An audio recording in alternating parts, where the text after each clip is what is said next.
요한일서 2장 1절로 3절 말씀 우리 함께 읽도록 하겠습니다. 시작. 그러므로 모든 악독과 모든 기만과 외식과 시기와 모든 비방하는 말을 버리고 갓난 아기들같이 순전하고 신령한 젖을 사모하라. 이는 그로 말미암아 너희로 구원에 이르도록 자라게 하려 함이라. 너희가 주의 인자하심을 맛보았으면 그리하라. 아멘. 지난주에는 올 한 해 우리가 교회 표로 생각하는 말씀을 생각해 보았습니다. 교회 표가 뭐라 했죠? 범사에 그에까지 자랄지라. 날마다 바뀌는 거 말뿐이지 그 생각하지 마시고요. 1년 동안 그 표를 기도해 보세요. 범사에 정말 예수 그리스도의 분량까지 자라길 원합니다. 기도하시면 우리 개인이 또 가정이 교회가 자라갈 줄로 믿습니다. 오늘은 그와 관련된 말씀인데요. 함께 읽은 본문 말씀 가지고 구원에 이르도록 자라는 사람들이란 제목의 말씀을 함께 생각해 보려고 합니다. 구원에 이르도록 자라는 사람들, 첫 번째로 신령한 젖을 사모하는 사람들이 자랄 수 있다고 말씀하십니다. 누가 자라난다고요?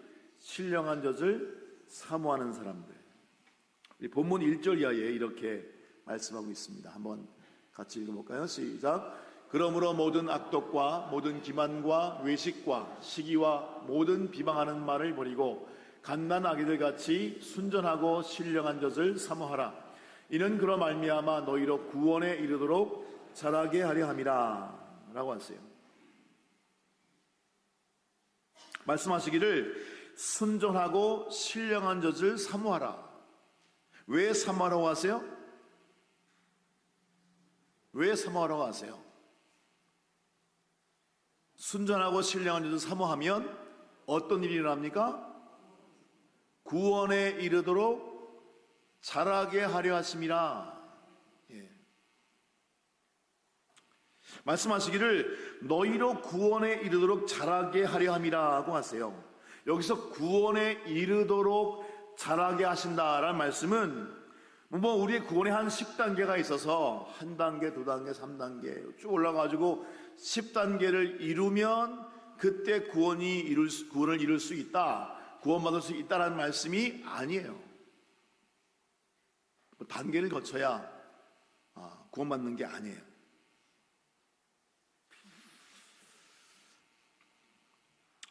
이 말씀은 우리가 구원받은 사람이라면, 정말 우리가 믿음으로 정말 구원받은 사람이라면 그 구원이 우리 안에서 자라간다 라는 거예요.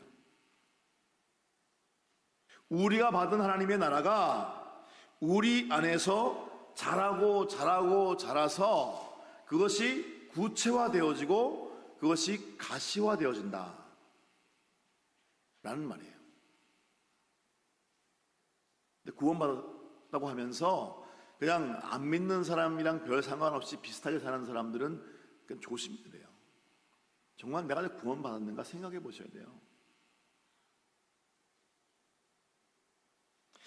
그 동일한 말씀을 빌립보서 2장 12절 이렇게 말씀하고 있습니다. 같이 한번 읽습니다. 시작. 그러므로 나의 사랑하는 자들아, 너희가 나 있을 때뿐 아니라 더욱 지금 나 없을 때에도 항상 복종하여 두렵고 떨림으로 너희 구원을 이루라. 말씀하시기를 너희 구원을 이루라고 하세요.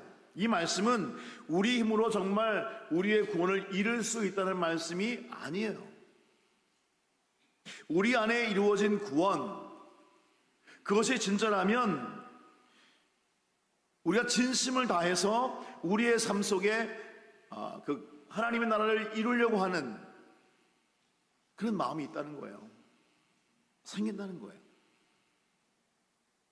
두려움과 떨림을 가지고 우리가 받을 그 구원을 우리의 삶 속에 구체화하려는 삶이 우리에게 있어야 정상이다.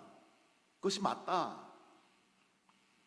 다른 말로 하면 우리가 정말 구원받았다면 그 구원은 우리로 하여금 순전하고 신령한 젖을 사모할 마음을 우리에게 주시고, 우리가 순전하고 신령한 젖을 사모하면 우리가 받은 구원이 우리의 삶에서 자란다, 구체화된다, 가시화된다. 믿는다고 하면서, 천국을 믿는다고 하면서 저 사람 삶의 천국이 어디 있지 하고 찾고 쫓아가도 보이지 않는 그런 것이 아니라, 순전하고 신령한 젖을 사모하면, 믿으면 그 천국이 우리 안에서 자라고 구체화되고 가시화된다. 구원에 이르기까지 자란다라는 말씀이에요. NIV는 그것을 이렇게 번역합니다. Crave pure spiritual milk so that by it you may grow up in your salvation. 무슨 말이에요? 순수하고 영적인 젖을 사모라는 거예요. 왜요? 그건 먹고 네가 받은 구원 가운데 자랄 수 있도록.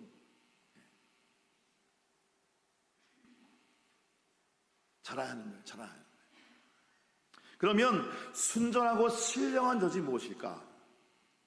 라는 것이죠. 오늘 본문 바로 앞에 보시면 1장 24절에 보시면 이런 말씀이 있습니다. 한번 같이 읽습니다. 넘겨주실래요?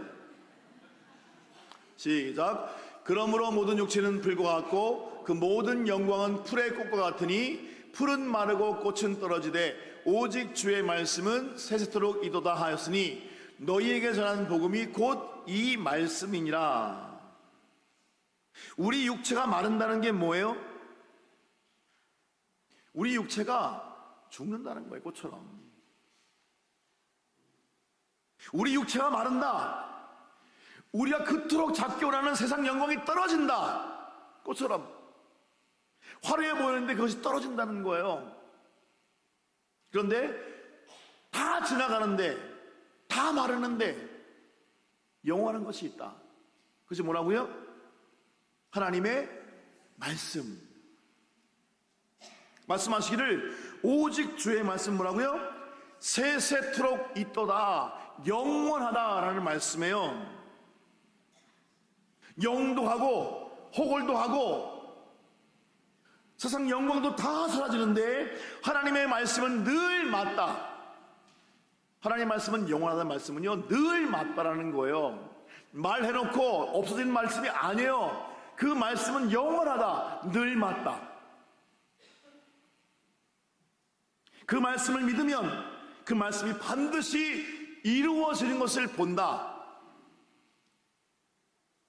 그러므로 그 말씀은 우리 구원의 저지다 라고 말씀하시는 거예요. 말씀을 먹으면 그 말씀이 우리 안에서 이루어지는 것을 본다. 그 말씀이 나로 자라게 하신다.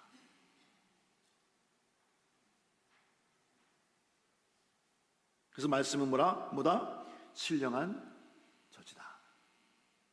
여러분, 말씀과 교제하지 않는 삶은 절대로 자라지 않습니다. 신앙생활 하시고 10년, 20년, 30년, 40년, 50년 믿음 생활을 해도 말씀과 교제하지 않으면 그 구원이 자라지 않아요. 여러분, 심각한 거예요. 좀 더 도덕적인 사람은 될 수 있어요. 듣는 게 있으니까. 그런데 그 구원이 자라지 않아요.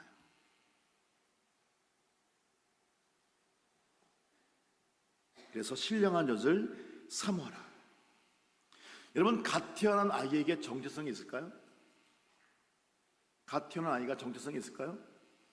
여러분, 정체성은 나중에 좀 정신이 들고 자라서 내가 뭐지? 깨닫는 게 정체성이에요. 아이에게는 정체성이 없어요.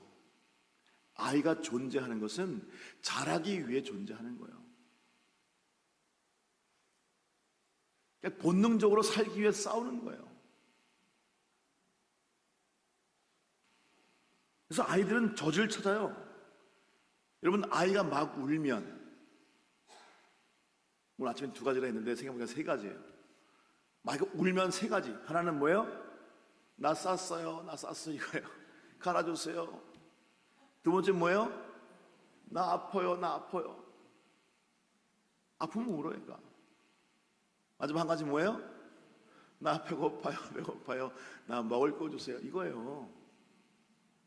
아이 셋을 키워보니까 제가 2명만 키웠으면 말도 안 해요. 셋을 키우니까 이게 딱 나오는 거예요. 나 배고파요. 그래서 아이들 막 울을 때 입 옆에 손을 이렇게 딱 대면 애들이 입을 꼬물꼬물 벌려요. 뭐 주는 줄 알고 젖을 찾는 거예요. 엄마 젖을. 그게 아이의 그들이 깨닫지 못하는 본능적인 정체성이 살아야 된다. 젖을 사모하는 거예요. 생명이 있으니까. 그 생명의 말씀을 사모하라는 거예요. 아이처럼. 그래야 자란다. 그거 먹고 자란다. 그것이 하나님이 우리에게 자라게 하시는 방법으로 허락하신 것이다. 근데 그걸 안 먹어요? 그럼 뭐예요? 성장이 멈추는 거예요. 부모의 근심이 되는 거예요. 여러분, 부모의 마음은 늘 아이들이 잘 자라는가에 있어요. 언젠가 제가 TV에서 맨날 TV 예배하니까 장 목사님 TV는 뭐하다. 그렇지 않고 은혜 받은 건 제가 저기 기록을 해놔서 나중에 이렇게 나눌 때 써요.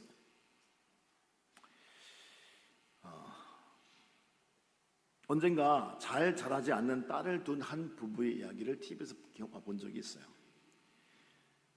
이 딸이 키가 1m 남짓해요. 근데 살이 너무 피골이 상접해서 그냥 구겨진 이불인 줄 알았어요. 그냥 접혀져 있어요, 몸이.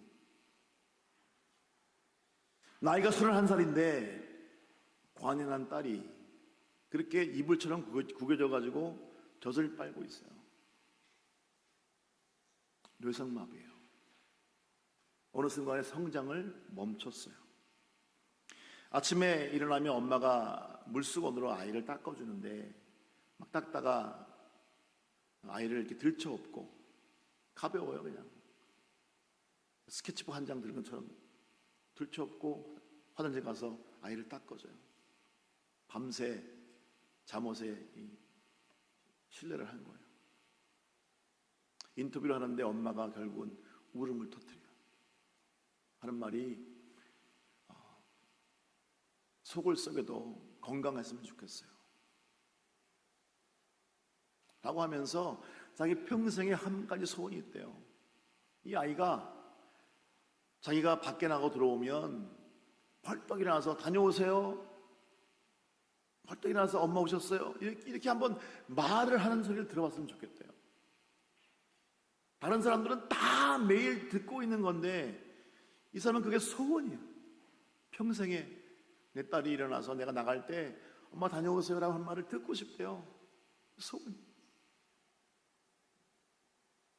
아빠도 마찬가지예요. 공사장 일을 마치고 일용직 하시는 분인데 힘든 일을 마치고 집에 들어왔는데 씻자마자 이상한 복장을 하고 아이 앞에서 재롱을 피는 거예요. 이게 보니까 막 너무 유치해. 이 분장한 게 뭐 빗자루 들고 뭐 머리에 뭐 마구라기 뒤집어 쓰고 아마도 아이가 혼자 있을 때 즐겨보는 그 TV 프로그램 그걸 흉내내는 것 같아요. 그래서 노래를 막 불러요. 아이 앞에서 재롱을 부리는 거예요. 60 먹은 아버지가. 근데 노래를 너무 못해요. 음치예요. 야, 저 노래를 저렇게 못하나 할 정도로 노래를 못해요. 재롱도 하나도 웃기지도 않아요. 그냥 너무 어색하고 손발이 오그라드는 그런 거예요. 근데 놀라운 건 이 아이가 그 아빠를 보면서 웃는 거예요. 웃는 거예요, 그걸 보고. 그러니까 나레이터 하는 사람들이 그 장면을 보면서 자기들끼리 대화를 갑자기 하더라고요. 그 말이 덧잖아요. 어떻게 아이가 웃네. 저러니 뭐든지 하고 싶겠지, 아빠가. 이런 말 하는 거예요. 제 생각에 그 아빠는요, 이 아이가 웃을 수 있다면 70 먹고 80 먹고 90이 돼도 자기가 호흡할 수 있는 그때까지 아마 그 아이를 위해서 그렇게 허접한 재롱을 필 거예요. 아이가 행복해할 수 있다면. 그러면서 자기 소원도 한 가지밖에 없대요. 자기 딸이 자기한테 아빠라고 부르는 그 소리를 듣고 싶대요. 성장을 멈춰버린 이 아이였지만 이 엄마 아빠는 이 아이에 대한 소망을 멈출 수가 없어요. 성장을 멈췄지만 엄마 아빠는 이 아이를 향해서 소망하는 일을 멈출 수가 없어요. 아빠라는 말 듣고 싶어요. 벌떡 일어나서 다녀왔어요? 다녀오셨어요? 라는 말을 듣고 싶어요. 왜냐하면 그게 사랑이에요, 사랑. 부모가 아이가 잘 자라는 걸 기대하는 것은 그건 사랑이에요. 멈출 수가 없어요. 저도 아이들을 위해서 기도할 때 이렇게 소망합니다. 하나님, 믿음 주세요. 우리 아이들에게 믿음 주세요. 정말 세상의 어떤 가치보다 하나님을 더 귀히 여길 수 있는 믿음 주세요. 그렇게 소망해요.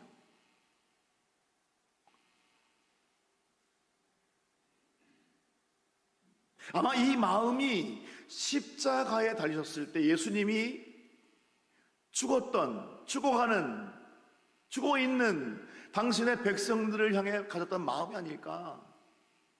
성장이 멈춰버린 이 시대에 교회들을 향한 아버지 마음이 아닐까.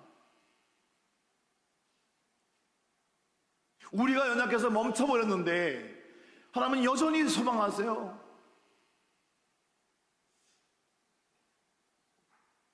하나님 사랑은 멈추잖아요. 말씀하시기를 순전하고 신령한 것을 사모하라. 여러분, 하나님 말씀을 사모할 수 있기를 축복합니다. 말씀 없이는 잘할 수 없어요, 여러분. 내 결단으로 안 돼요.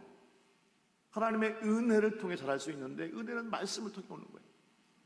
말씀을 읽고, 말씀을 묵상하고, 말씀을 순종하고, 말씀과 교제하고, 그 말씀을 통하여 예수 그리스도의 생명이 우리 안에 들어오는 거예요.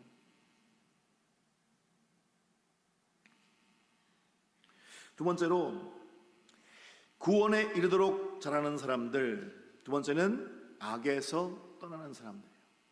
여러분, 신령한 젖을 사모하는 마음은요, 우리에게 악에서 떠날 것을 요구하세요.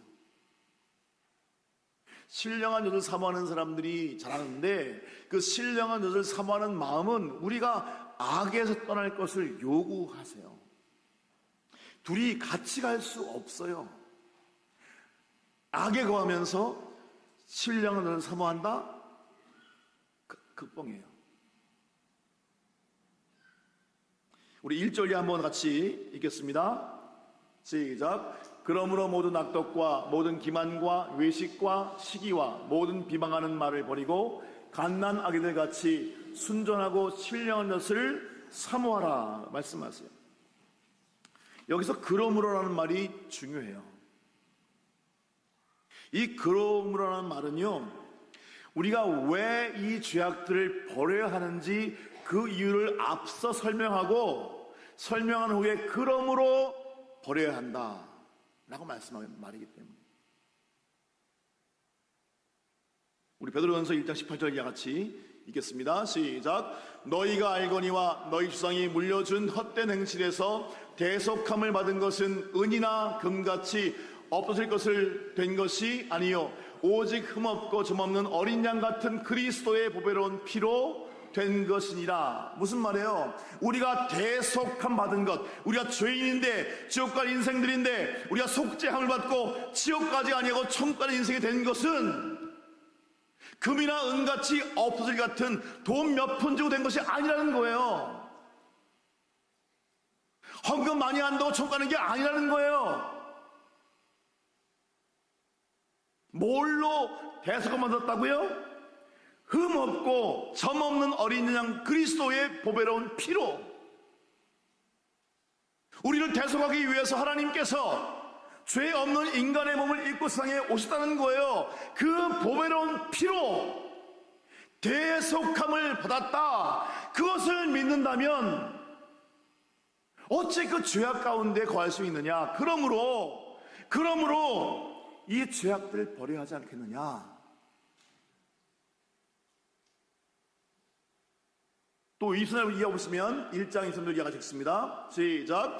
너희가 거듭난 것은 썩어질 씨로 된 것이 아니요 썩지 아니할 씨로 된 것이니 살아있고 항상 있는 하나님의 말씀으로 되었느니라.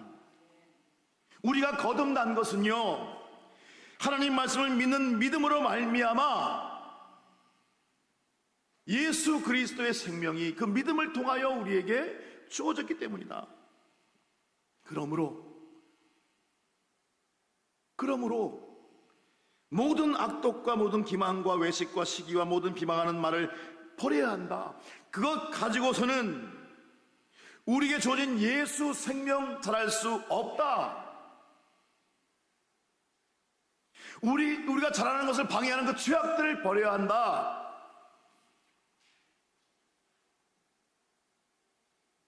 어떤 죄악들을 버려야 하십니까? 본문은 5가지를 말씀하고 있는데 이것뿐만 아니라 모든 죄악이죠. 먼저 악독을 버려야 한답니다. 악독은요, 우리가 의식적으로 품는 악이에요. 의식적으로 다른 사람을 해할 마음을 갖는 그것이 악독이에요. 어떻게 믿는 사람들이 그런 악독한 마음을 품을 수 있을까? 그렇습니까? 악독한 마음 품을 수 없어요? 있어요. 날 건들지 않으면 날 안 건드려. 그런데 일단 건드려 봐. 눈에는 눈, 이에는 이. 보통 사람들이 이렇게 생각해요.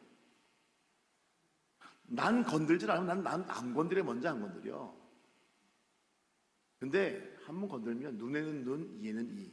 정말 눈에는 눈, 이에는 이예요? 아니요. 눈에는 뭐예요? 얼굴. 이에는 턱.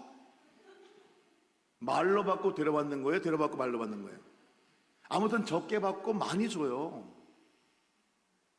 대부분 사람들이 갖고 있는 마음이에요. 교회를 다니는데 믿는다고 하면서 악독을 버리라.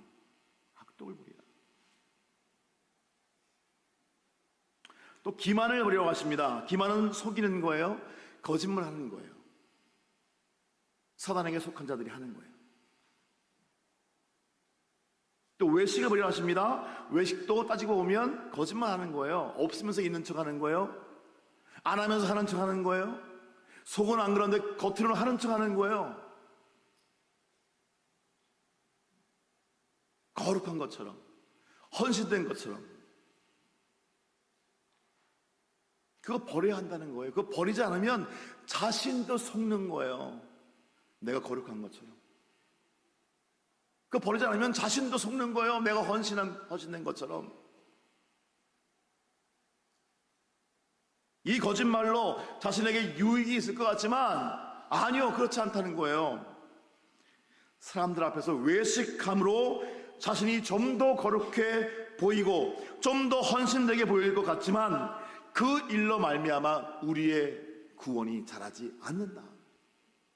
그거 버려야 된다. 또 시기를 버려야 합니다. 시기가 뭡니까? 남이 잘 되는 것을 꼴을 못 보는 마음이에요. 왜 그런 마음을 가져요? 내가 낫다는 마음이에요. 아니, 내가 나아야 한다. 시기예요. 또 모든 비방하는 말을 버리라. 그야말로 남에게 해가 되는 말을 모두 버리라는 거예요.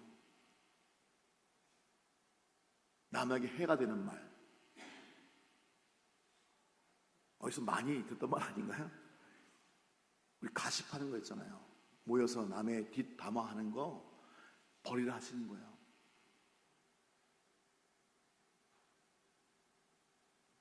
왜 버려야 합니까? 그런 죄악들을 대속하기 위해 예수께서 십자가에 당신의 몸을 못 박았다는 거예요. 피를 흘리셨다는 거예요. 그것을 믿는다고 하는 사람들이 어떻게 그것을 같이 그것에 거할 수 있는가? 십자가 은혜를 사모한다면 어찌 그 가운데 머물 수 있는가? 어찌 그 죄악 가운데 머물고 있으면서 내가 새로운 생명을 사모한다고 말할 수 있는가?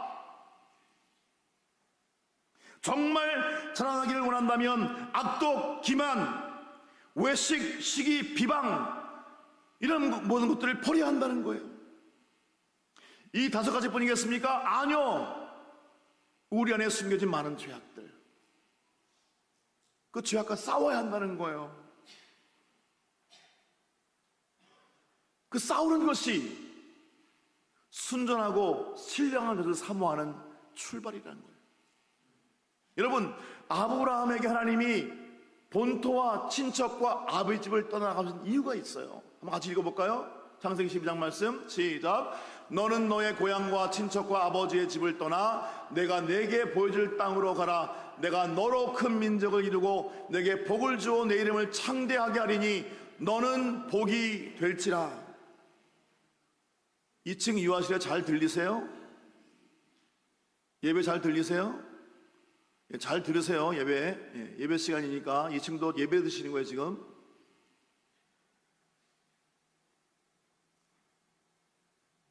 하나님이 아브라함에게 요구하세요. 본토를 떠나라, 친척을 떠나라, 아버지 집을 떠나라. 왜 떠나라 그래요? 그 땅은 옛사람의 땅인 거예요. 옛사람의 땅. 거기에서는 악독하고 기만하고 외식하고 시기하고 비방해도 다 그러고 사는 거예요. 거기에 살고 있으면서는 거룩한 하나님의 나라를 세울 수가 없는 거예요. 그러니까 떠나라 하시는 거예요. 떠나라. 그리고 내가 내게 인도할 땅으로 가라. 새 땅을 사모하라. 새 땅을 사모한다는 것은 뭐예요? 옛 땅을 떠나는 것이 시작되는 거예요.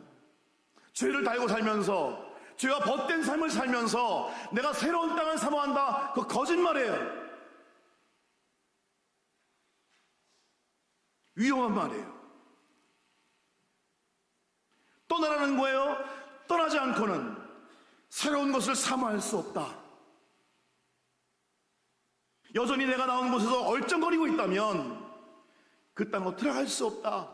여러분, 아브라함이 갈대아 우르를 떠나서 하란에 머물었어요. 그가 하란에 머물고 있다면 절대로 가나안 땅에 들어갈 수 없어요. 떠났다면 새 땅을 사모하며 그 길을 가야 되는 거예요. 악을 버렸다면 순전하고 신령한 것을 사모해야 되는 거예요. 말씀으로 채워야 되는 거예요. 말씀으로 채우지 않으면 다시 돌아갈 수밖에 없어요.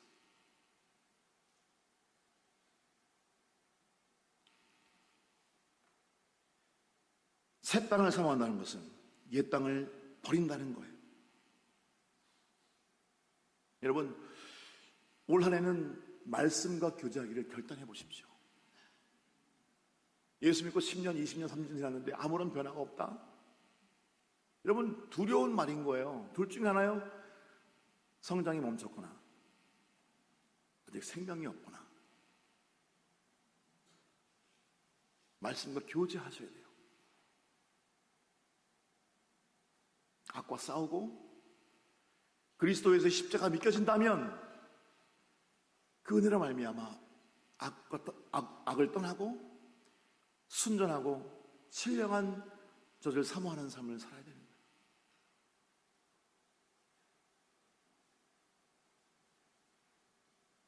여러분, 믿음이 뭐예요? 하나님 주신 새 것을 더 좋게 여기는 마음이에요.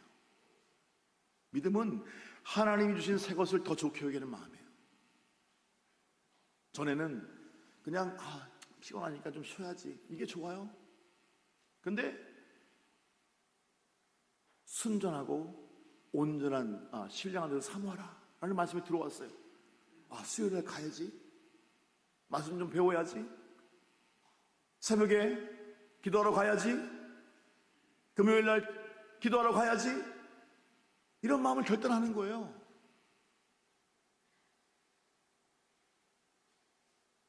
한번 결단해 보세요. 여러분, 수요일 날은요, 우리 교회에 속한 모든 교인들이 지켜야 할 공예배예요.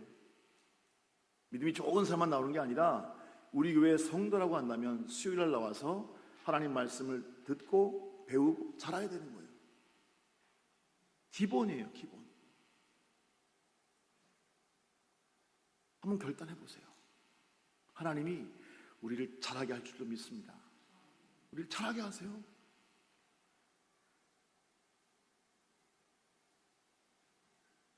자라지 않는 우리를 보면서 주님이 그 60세 노인 그 아저씨처럼, 그 아버지처럼 막 우리를 힘주시고 격려하시고 우리를 자라길 원하시는 그런 마음으로 우리를 격려하신단 말이에요. 여러분, 내가 나온 옛 땅을 정말 버릴 수 있길 축복합니다. 그것을 떠나지 않고는 새 것을 취할 수가 없어요. 믿음은 옛 것을 떠나는 거예요. 주님 주신 새 것이 좋다고 고백하는 거예요. 여러분, 떠날 수 있길 축복합니다. 떠나는 것이 복이에요. 요즘 홈레스가 얼마나 많은지 몰라요. 여기도 홈레스, 저기도 홈레스. 너무 많아요. 추운 날 되면 좀 걱정이 돼요. 굶어 죽을지 않을까? 얼어 죽지 않을까? 그 다음 날 되면 또 그 자리로 와 있어요. 무슨 말이에요? 누군가에게 은혜를 받은 거예요. 누군가에게 은혜를 받아서 먹고 버틴 거예요. 그런데 은혜를 받았지만 똑같아요. 하루를 먹었지만 또 그 자리에 와 있어요. 그들에게 은혜가 있어도 무엇이 없는지 아십니까? 그들에게 은혜가 있지만 변화가 없어요. 늘 그래서 같은 자리로 돌아와요. 영적으로 자라지 않는 사람들도 똑같아요. 십자가 은혜를 받았다면 그 은혜를 기억하면서 버려야 돼요. 그리고 새로운 것, 새 땅을 사모하는 하나님의 순전하고 신령한 사모하는 삶을 살아야 돼요. 여러분, 신령한 젖으로 채워지는 우리 모두 되시기를 주의 이름으로 축복합니다. 마지막으로 주의 인자하심을 맛보아 놨다면 그리하라고 말씀하세요. 하나님의 인자하심 맛본 사람들은 신령한 젖을 사모할 수 있다고 말씀하시는 거예요. 3절 같이 읽습니다. 3절 시작. 너희가 주의 인자하심을 맛보았으면 그리하라. 여러분, 죄를 버리는 게 쉬울까요? 안 쉬워요. 죄에는 힘이 있어요. 죄에는 끄는 힘이 있어요. 매는 힘이 있어요. 우리 안에 죄성이 남아있어요. 그 죄는 우리를 잡고 매고 끌어요. 죄를 떠나는 게 쉽지 않아요. 그런데 우리에게 주의 인자하심을 맛본 경험이 있다면 얘기는 달라져요. 3절에 말씀하시기를 주의 인자하심을 맛보았으면 그리하라. 무슨 말이에요? 주님의 인자하심을 안다면, 경험했다면, 그것을 기억한다면 죄와 싸우고 신령한 젖을 사모하는 삶을 살아라. 그리할 수 있다라는 거예요. 지금 이 베드로전서를 쓰고 있는 베드로는요, 이미 나이가 지긋이 베드로예요. 청년 때 그 베드로가 아니에요. 머리가 희끗희끗하고 흰수염이 나고 일생을 살아오면서 정말 평생 그리스도 예수의 인자하심을 맛본 바로 그 베드로예요. 그 베드로가 이렇게 말하는 겁니다. 주의 인자하심 맛보았으면 그리하라. 베드로는 밤새도록 고기를 잡았지만 한 마리도 못 잡았어요. 빈 그물질을 하고 있는데 예수님 오셔서 말씀하시기를 깊은 데서 던져봐 했더니 그물이 터지게 잡혔어요. 그 사건을 통해 베드로가 두려움이 생겼어요. 이분은 특별하신 분이구나. 주님, 나를 떠나십시오. 나는 죄인입니다. 하지만 주님이 그를 부르셔서 제자를 삼으셨어요. 주의 인자하심을 맛보았어요. 풍랑이 있는 날, 파도가 막 치는데 베드로가 이 풍랑이는 바다를 보니까 뭐가 희끗희끗한 게 걸어오고 있어요.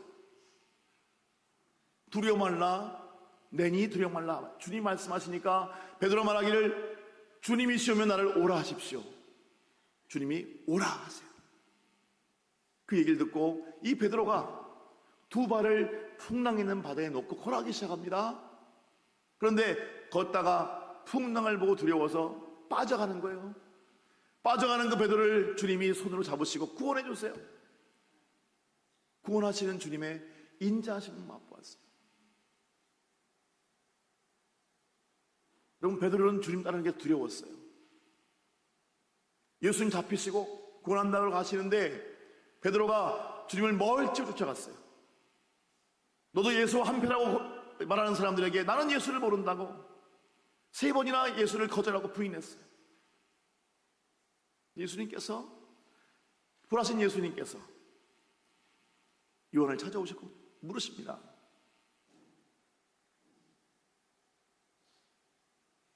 요한의 아들 시몬아, 네가 나를 사랑하느냐? 네가 나를 사랑하느냐? 네가 나를 사랑하느냐? 주를 못 박는 사람들 앞에서 나는 주를 모릅니다. 나는 정말 주를 모릅니다. 내가 맹세코 말하는데 내 주를 모릅니다. 부인했던 베드로에게 주님이 말씀하시는 거예요. 너 나를 사랑하니? 너 나를 사랑하니? 너 나를 사랑하니?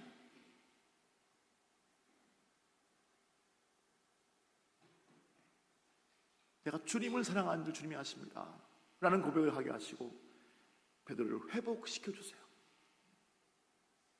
그는 평생에 자신의 삶을 채운 주님의 인자하심을 맛보았어요. 그러면서 이 말을 하는 거예요. 주의 인자하심을 맛보았으면 그리하라.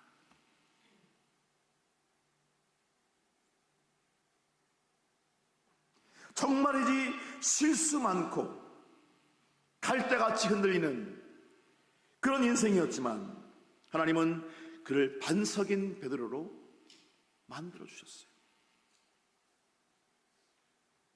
예수님의 말씀을 통해서, 예수님과의 동행을 통해서, 예수님이고 죽고 부활하시는 그 사건을 통해서 자신을 자라게 하시는 예수님의 선하심을 맛보아 알게 된 거예요. 세상의 즐거움과 전혀 비교할 수 없는 그 주님의 선하심을 맛보한 베드로는 지금 사람들에게 그 주님의 선하심을 생각하면서 이 말을 적고 있습니다. 예수님의 십자가를 기억하라. 나 같은 죄인을 위해 가장 귀한 생명 주신 그 예수님의 사랑을 기억하라. 그 예수님의 십자가를 맛보았다면 그리하라. 죄와 싸우고 순전하고 신령한 것을 사모하라. 그러면 주님께서 너를 자라게 하실 것이다. 자라고 자라서 반석이 되며 자라고 자라서 주님과 함께 성전으로 세워지며 자라고 자라서 왕 같은 세상으로 하나님을 선포하는 그런 베드로 같은 인생이 될 것이라고 우리에게 말씀합니다. 그리스도 예수 십자가를 맛보아 하셨습니까? 그렇다면 그리하십시오. 지금 그 자리에서 일어나 떠나야 합니다. 죄와 싸워야 합니다. 순전하고 신령한 주의 말씀을 사모해야 됩니다. 그러면 그 주님께서, 나를 위해 십자가 진 그 주님께서 약속하신 그 말씀, 범사에 그에까지 살았지라 하시는 그 말씀을 우리에게 이루실 줄로 믿습니다. 제가 자주 예화를 드는 선교사 한 분이 계세요. 알렌 가르디너라는 분인데 하나님의 인자하심을 이야기할 때 빠질 수 없는 분. 이분은 주님을 섬기는 동안 수많은 고난을 당하셨어요. 1851년 57세의 나이로 질병과 특별히 배고픔으로 죽음을 당했습니다. 쉽게 말하면 굶어 죽은 거예요. 선교사님이 남아메리카 퀵톤 아일랜드에서 주님의 품에 안겼습니다.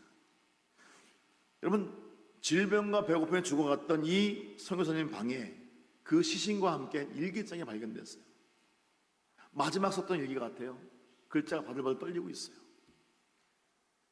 그 마지막 글귀가 이렇게 적혀 있습니다. 나는 하나님의 선하심에 압도되어 있습니다.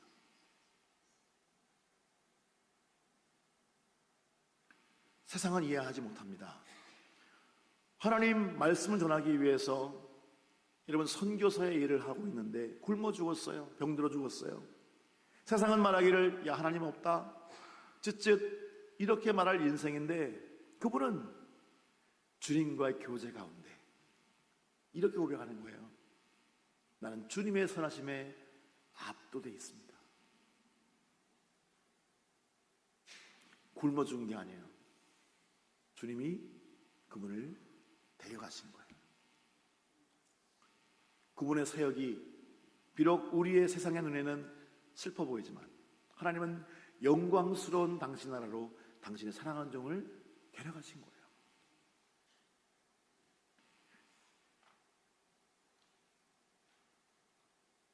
그런 질병과 배고픔 속에 처지에 죽은 것처럼 죽어간 것이 아니라 하나님의 인자하심 가운데 그 영원하고 영광스러운 하나님 나라, 자신이 그토록 사모하고 그토록 전하기 원했던 그 나라에 들어간 거예요. 구체화될 뿐만 아니라 하나님 나라가 된 거예요.